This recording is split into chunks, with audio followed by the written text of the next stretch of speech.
Wait, and hello, and welcome to the Woman's Cave. Absolutely. This is under this writer's class. You know me. Slash, because this is what we do, y'all. We have all these different podcasts, and we like to put them on different things because a lot of times it touches on different things. I'm Jade, though. And I'm Winona. High five, social distance style. Yes, we remember to introduce ourselves. I'm so I excited. know, like within like the first minute and a half, we might be getting you might be getting. I feel like I'm getting good at this. We need to stop the moment we get professional at this, or just profess. Profess. Yeah, profess. Yeah, we gotta cut the show. It's time to go. It's time to go after you get profess. It's truth. It's truth right there. So true. So, Winona, what are you doing lately? Have you been like trying not to write a book? Yeah, pretty much. Procrastination. So I actually know. High five. I actually gave myself a week off. Well, my computer gave me a week off because it broke. Yeah, and then I had to send it away to get fixed. And the whole time I'm sitting here, I'm like, you should be writing a novel. And instead, I binged watch cartoons. Yes, that was best. So enjoyable. I'd be like, I should be writing right now. What else is going to happen? I know, with good food too. Like this is exciting. Like I'm excited for it. Although we also have like a new website, so that's weird. Oh right, Jay did that. I think we're getting professed, and I think it's it's time to go. Once we get professed, we have Okay, so we're getting all right. So anyway, we were literary life guides with pop poetry, and I'm gonna spot off like a few, right? And I thought divorce was bad with other life lessons, and I thought being grown up was easy. I'm gonna say both of those because they're available as on audiobooks. Thank you, Joe. You're amazing. And soon we will have If Only I Were Me, a memoir in verse. For on my loan side, I have Foreign Coffee, romance story, and Widow's Debt will soon be also an audiobook. Yeah, and I thought I did my journey alone. Let's just say that. Yeah. And you can find out everything your ladies are doing on www.andwethoughtLadies.com or www.andithoughladies.com. That's so weird to have something that actually matches us. I know that. andithoughladies.com. That's wrong. It feels wrong to be the And I Thought Ladies and have andithoughladies.com. That's just incorrect. I know it feels, but y'all ain't here to hear us while we're on and on. Because we've done that. And people didn't like it, and I agree with them. So you're here to hear from our wonderful guest. Would you like to introduce yourself? Hi, my name is Mandy Haynes. I am an author of 2 collections of short stories. If you like Southern stories, you said you were missing. Where were you missing? Oh, Richmond, Virginia. Richmond. Well, I've got some Southern stories that would take you back till you can actually travel. I am the new executive director of the International Pulpwood Queen and Timber Guys book club. So that's kind of fun. That's a new thing that just happened. I make art, and I have some stuff at a studio here in Fernandina, which is my new home. I ran away 4 years ago and ended up in Fernandina Beach, Florida. Well, things that I do. Yeah, that's amazing. And I'm gonna say, if you're gonna run away, absolutely run away to somewhere warm. Absolutely do that. Like, don't be like, I ran away to Alaska. I mean, not like I don't like Alaska, y'all, but it's cold in the winter. I'm just saying. And if I wanted cold, I'd stay here. Right. And it would be slightly less cold. Yeah. Well, I have to say, I'm North Florida, so it's kind of cold right now, but it doesn't it doesn't last long. Yeah, it never does. Remember the last time we had a polar vortex? We ran away to Florida and it was 32 degrees. But it felt like summertime because in Maryland, it was literally like a high, and we were rejoicing was 15. No, it was 15 was like the highest day, like one of the high days. Yeah. And if we were at 32, we were like, this is life. We don't even need this coat. And we were like, wait, maybe we do. Let's go swimming. Oh yeah, we were thinking about we should put on bathing suits, and I was like, don't be crazy. Okay, but let's talk about your book. You and your book. So look, we're all wearing purple. Did y'all notice that? Nice. Oh, see, we are. Yeah. This is amazing. So let's talk about your books and your short stories and why you wrote them. So first of all, what obstacle did you have to get over in order to give yourself time to write? Well, I quit my job. I had a 26-year career at Vanderbilt Medical Center. The last 16 years, I was a cardiac sonographer at the Children's Hospital. And I got married. I dropped out of school at 15. So, and I got married really young. So all I'd ever known is taking care of other people. And my son had graduated college, got married, had a couple kids of his own. He had 3 actually. And I just decided, dang, if I don't live my life, if I don't do something for myself, I'm just going to retire at this job that I didn't even go to school for. It just happened. I'm just going to let my life happen. I'm not going to live my life. So I quit my job, put my house on the market, gave everything away, and hit the road with my 3 dogs. So that's some obstacles I overcame to write. I mean, I'd written some stories before, but I just thought I'll never get my novel finished. I'll never get my collections to get, I'll write a story or an essay here and there, but I'll never get do what I wanted to do if I kept on that path. Well, I understand. Well, I understand. So I see that you have a book. So please show us the book and tell us the title. The title. So this is my second collection. I love this one. It's all female protagonists. We're talking about strong women. So it's Sharp as a Serpent's Tooth, Eva, and Other Stories. And it's a collection of 5 stories. Nice. It looks like you used that time well. Yes. Yeah. Well, and this was my first. This one came out the year before. So it's like I was planning on traveling. That was my plan. A dream. I thought, I'll travel. I have 3 dogs. I was going to do Steinbeck, Travels with Charlie, where John Steinbeck traveled with his dog. He had 1 dog. I had 3 terriers. I thought, this is just a fantasy. There's no way it would work. So I came to Fernandina. It's a long story. I came to Fernandina because we're always like, how did you find the place? Long story. I won't bore you, but it was so beautiful. There's like big oak trees with live, Spanish moss. There's more oak trees than palm trees. So you just feel, I don't know, it's like a little magical place. So I found a house here that was in horrible shape. That's how I could afford it. So I used the money that I was going to travel with, and I bought the house, and I had to completely remodel it. But in doing that, I got my first collection, Walking the Wrong Way Home, out. I said I'm going to do this by the time I turned 50. So I did it while ripping up floors and putting in windows and everything. Oh, I remember the days. That sounds just about how you would get something done. Yep, right? that is. How I know the 2 of us would get something done. We'd be like, oh, in the midst of all of this chaos, we're gonna put out some books. Exactly. How else would you be able to write? You need chaos to write. You do need chaos. Because I was like, when I quit my job and people were like, oh, it must be nice to quit your job. And there are a lot of writers that work and write. But it wasn't just my job. It was all of it. And the job was, I'd had a couple patients that I was really close to die. And I love, I never learned how to separate myself from the families. So I had that, and I had some family issues, like dysfunctional family stuff, and just getting hurt over and over and over and over. And I thought, that kind of chaos is not good for writing. And you get just when you're depressed, like, whoa. But the crazy chaos, the fun chaos, the messy, sweaty, nasty chaos, it's like, that's good for writing. The only time that kind of the bad chaos is good for writing is when you're a few years down the road and you look back and you're decently healed enough that you can write with perspective. Yes, I got a lot of fodder for stories. Yeah. But now, yeah.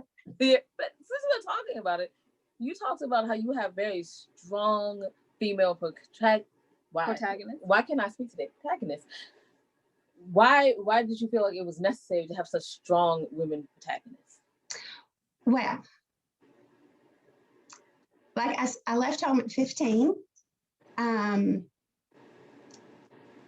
And I was married and a mother right after that, like really quick, married and a mother, So, and the first marriage was not a good one.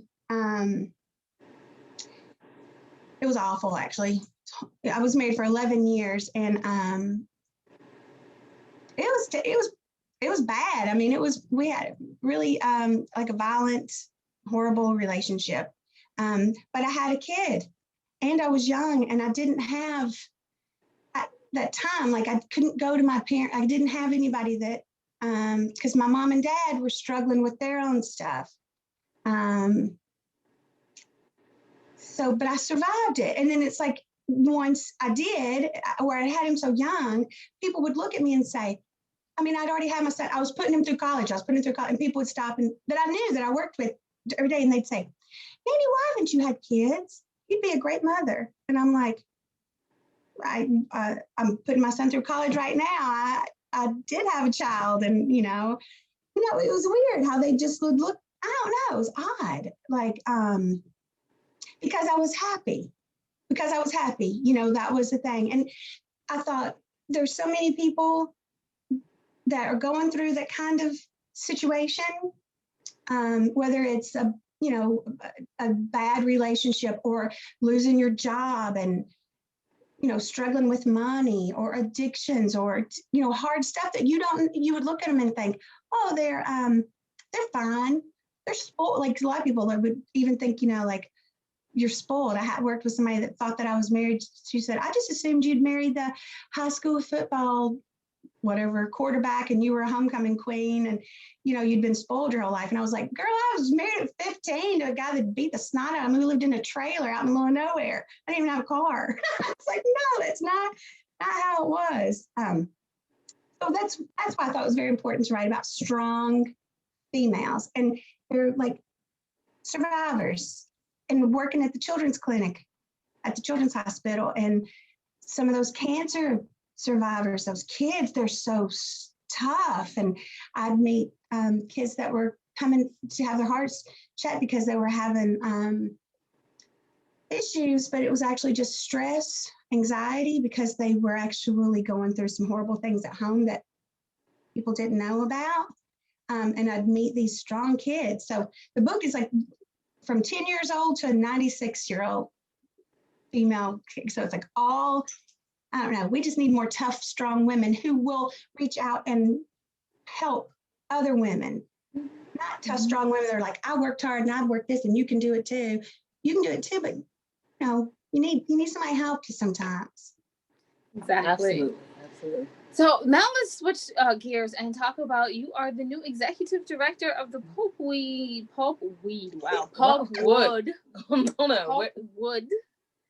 book club and Timber Guys. So what does that mean? What all those mean? I'm not sure what my title is so far. I volunteered to help Kathy. Y'all met Kathy. I watched the interview y'all did with Kathy. So she is the Pulpwood queen, and she's done it by herself forever. She had reached out and had somebody else come in to help her, but that just, for different reasons, it just did, it was a mutual thing. It was like, nah, maybe not my thing or whatever. So it was back on Kathy again. So I just volunteered to help her for the big online, the crazy Zoomathon event that we had. And helping her through that, she called on me a lot more than she thought she was going to, and that she wanted to, because she is used to, she is a strong woman who's used to doing things by herself. But we just work so well together that the last day of the event, she asked me if I would be interested. And I get paid with books, and y'all know how that is. It's like, I love to read, so I'm going to help read to pick the selection. So I'm like, yeah, it's no money, but I give books. That's money. That's money. It's money. It's in my pocket. Yeah. Not to mention, if you have a used bookstore, you can always turn them in for actual books or cash. I don't know if anyone does cash anymore, but we have one up here that does cash. So there was one in Nashville, McKay's. It was big, and you could turn them in. But there's actually a library here in Fernandina for the people that in the neighborhood where I live that, not the rich side, but this, so they have a library that's, free for everybody. So I thought I'll donate them to that. Yeah, Absolutely, and I love donating in my books. I mean, like, I'm sad to part with them. Let's be real. I am sad to We part love to go in the libraries and buy new books. I do, because it supports the libraries, which is, I mean, it's like a win-win for everyone. Like, you're supporting the library, you're getting a supporting book. your habit. I mean, it's good. It's good. You feel a little better. Like, I know I just bought 7 books, but I feel better about it because I'm supporting the library, which means it's open for more people. Mm-hmm. That's exciting. Mm-hmm. That's right. That's right. But I know there are going to be some that I'm not going to want to get, that I'm going to want to hold on to. Yeah, and it kind of comes like that. So, you have all these books and you're like, I have to get rid of some. And you're just like, but I like this one and this one and this one. When I said I gave everything away, I probably had 2,000 books that I gave away when I left Tennessee. But my Toni Morrison, I'm like, I love them. I was not getting rid. So it's like, I had my van with my 3 dogs and my, packed. And it's like, somebody said, I had rocks, like geodes that I collected, that I found myself. And one of my friends were like, you are not going to take those rocks. You don't need to take any books because you don't have any room. So when I folded the seats down, I hid my books and my rocks under. Yes. So give me a hard time. No, I understand. We understand that completely. Definitely. And I really have a question for you. And it has nothing to do with like anything in your interview. And you can just say, no, you don't want to talk about it. But I want to know, have you ever had the spicy chicken in Nashville? And if so, is it good? Oh, yeah. So there's let's see, Prince's was the original hot chicken. Woo, if you do y'all like hot chicken? Yes, yeah. I love hot chicken. Okay, well, Prince's is so hot. And it was like the original one was just like this little small space, and you go in there and you get your food. I mean, it's nothing fancy, it's just good food. They don't I don't think they have a bathroom because I couldn't wash my hands. I wasn't prepared. Like I should have had some wipes or something, wet wipes or something. Because it hurts. It hurt. Like it hurt. It burns your fingers. It burns your fingers. It's so hot. Yes. Good. But it burns your fingers, and then of course your nose will itch, and you'll do that. So yeah. So be careful if you go to Prince. And Hattie B's was kind of new. It's really good.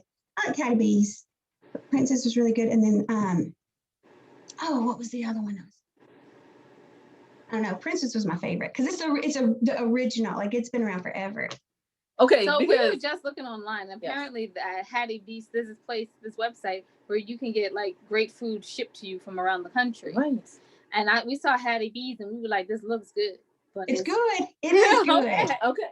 And so it won't hurt you like Princess. So the thing is, like, I didn't know. I mean, I know Nashville is famous for like country music and of course Southern cuisine, but I didn't know it was famous for like spicy chicken. And then I saw this spicy chicken, and the next guest we have on is from Nashville. I'm going to ask. One of the doctors I work with, Hattie B's was, Dr. Johns, Jim Johns is his name. It's funny, Dr. John.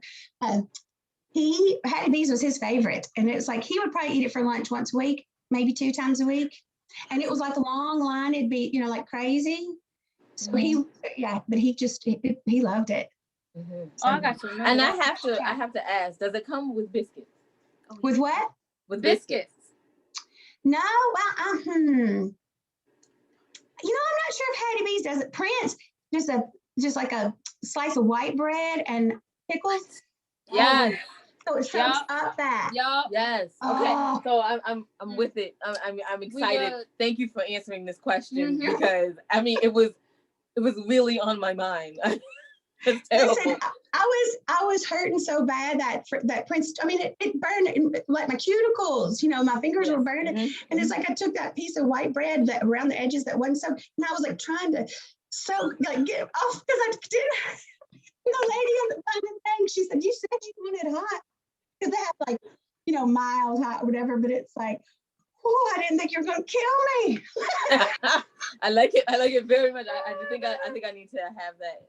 I like that is going on. One of the things after COVID is over, I'm gonna feel like thank you so much in Nashville, Tennessee for this chicken. Oh, well, I want to know what y'all think when y'all get it. Y'all let me know. We might just order it. I might just have it shipped to me. I might. I mean, why? Why wait for COVID to be over? Exactly. So as this year has happened, especially 2020, and now we're going into 2020, well, we are into 2021. How has that affected you, like, as writing? Or has it at all? Writing? Well, okay, so I had gotten a job at a bookstore here. And then when COVID got bad, I stepped back so the owners wouldn't have to ask people to shorten their hours, because I thought, well, shoot, I could write and make some artwork to sell. Like I do felting and stuff. The way I bought my son's books and paid for his room at board at UT Knoxville was with my jewelry on the side. So it's like, so I thought I can do that to make some money to keep my lights on, Mm-hmm. And these other people, I just wasn't sure, how it would affect them. So I stepped back. I started a freelance gig. So I started writing for a magazine. Nice. It's really exciting. So that was fun. So it's like that job in like the bookstore stopped, and it was about 3 months that they asked if I wanted to start writing for the paper, which I have a little thing that doesn't have a byline. That's my every month thing. It's just a small, but it's fun. It's in the neighborhood. So it's like you contact 2 businesses and you get the story behind the business. So it's fun. So you get to know the people, and like, it's like they'll tell you about the business. Like, no, we know about that. I can get that from your website. But what about you? Like, exactly. What do you do? And how do you, so I found there's some interesting people here. But I've pitched a couple stories, and I actually had a few with my byline on them. So it's been fun. But the last part, and I won't get politics or anything, but just the writing 2020, because I think of COVID, but I also think of politics. I was angry and a little bit disgusted and watched too much news. So that did affect my writing. Mm-hmm. Absolutely. A lot of people, when it first started, they were saying they were having a hard time writing, which was funny because I did not have a hard time writing. It was perfectly fine. And then at the end of 2020, I was like, I can't focus. I was like, what is wrong? This is weird, wasn't it? And then we said like it was absolutely fatigue, like it was fatigue. Pandemic fatigue. It was pandemic fatigue, and we were working 7 days a week. So. Yeah. Still. So we were doing like all this 2020. We were out there still working 7 days a week. I mean, not working outside, but in our house, still 7 days a week. Well, because y'all are busy women. Y'all are busy women. You have a lot going on. We just took a week off. Are you joking? I mean, and it was wonderful. It was. I just answer a few emails every day. Like, this is fabulous. I was like, this is how I probably want to live my life. Okay, so let's like switch a little bit of gears, and I know we're over time, and I know it, but I want to talk about your jewelry, felting. How did you get into it? What made you want to get into it, and how did you get to sell it? Okay, well, jewelry started, when my son. Well, I've always loved to make stuff, and I've never taken any because I've just self-taught, different things. But earrings were a lot of fun. And I love stones, like rocks. I told you, like geodes, I'd find them. So it's like, I love gemstones. So a bead show came through Nashville, and I got like a strand of labradorite and then some cool, funky green garnet. Now, so it was like the stones kind of started it. And then I made a couple pairs of earrings, and the girls I worked with were like, oh, those are so cute. So do you sell them? And I was like, oh, I'll give you a pair. And there were a lot, like Dolores, she was like the lead tech. So Dolores and Amy, and then the doctors trained me to do ultrasound. When I first started, it was just the 2 of them. I was the third. When I left, there were 13. We'd gotten, yeah. So a lot changed. But so they just started, like my coworker started buying earrings. And then one of the doctors said, I would love to wear earrings, but I can only wear surgical steel and I can't buy it anywhere. Well, I checked the place where I bought like my metal, like my silver and stuff for the earrings, and found surgical steel. And so then she would buy, you would not believe how many pairs of earrings that she would buy. Oh, my dog. The mailman. Sorry. Anyway, so yeah, so Dr. Kavanaugh would buy earrings for herself and for her children and, you know, for Christmas. And so that just started it. And then I'd go to craft fairs and craft shows. I was known as the crazy earring lady because I just liked earrings mostly. And then felting, I just had always wanted to do it. Is that annoying? Can you hear the dogs? It's fine. It's fine. I think that people in 2020, when everyone had to Zoom, they learned that like life happens behind the Zoom. So we're good. It's like as soon as the mail lady, and I love her, she's adorable. When we're walking, my dogs are like, oh, so excited to see her. But for some reason, like she's coming up to the, you know, to put the mail in the mailbox, they go nuts. But well, and felting, I just always wanted to do it. And I made a few, like here's a flower. I wish I had a piece of like a scarf, but see how it's so cool. The thing, you can take fluff, like wool fluff, and warm soap and water, and you can turn it into a fabric. Because I like to knit and crochet, and I used to have a loom, and I'd weave. Like I told you, I'm crazy. Like I like to do everything. But this is just so much fun. And so that's just neat. And then there's a studio here. I was going to start my audio. Needed a quiet place because of that right there to do audiobooks. And Shady Ladies Art Studio just moved to a new spot here, and they were like, you can use our place for your audio. It's like a magical place here. And we want to sell some of your stuff. So I have a lot of my felt over at the studio and helping out the Shady Ladies. I do graphics so I can use their space. And what's really cool is when I first moved, before I even decided to stay here, I did a storytelling event because I did those in Nashville. I love storytellers like Jonesboro. Have you ever gotten like all the great storytellers? Mitten Sparks is amazing. If you've never heard of her, she's fun. You can watch some of her videos. She's great, like unbelievably good. But I did a storytelling event here, and Mary Libby, one of the Shady Ladies, was in the audience, and she came up to me. No, it was maybe with my book sign, like when I book event. She said, "You need to do an audio."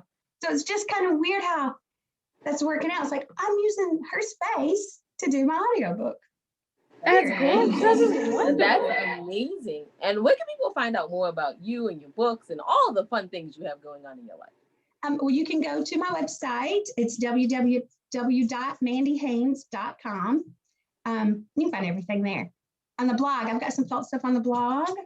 So that's fabulous. So everyone, please go to mandyhaynes.com. Right, absolutely. Thank you so much for joining us today. We really appreciate it. I guess I'll go ahead and go ahead and wrap us up, Jay. You can find out everything your ladies are doing on www.andwethought.com and slightly on www.andithoughladies.com. Yes, below. Okay. I was going to say, and on the homepage of andwethought.com, go down to the little blue box that says the Ladies Tale Podcast, and you can hear professional actors read my TV script. Oh, and then there's other interviews on there as well. But the most important part is professional actors read my TV script. And while you're there, go to the Ladies tab and go see the charities that we proudly support. Maybe you can support them also. And just remember, y'all, wisdom is all around you if you're open to finding it and accepting it. So peace and love, you guys, from no. And Jade. Bye-bye. Oh, yeah, thanks for listening.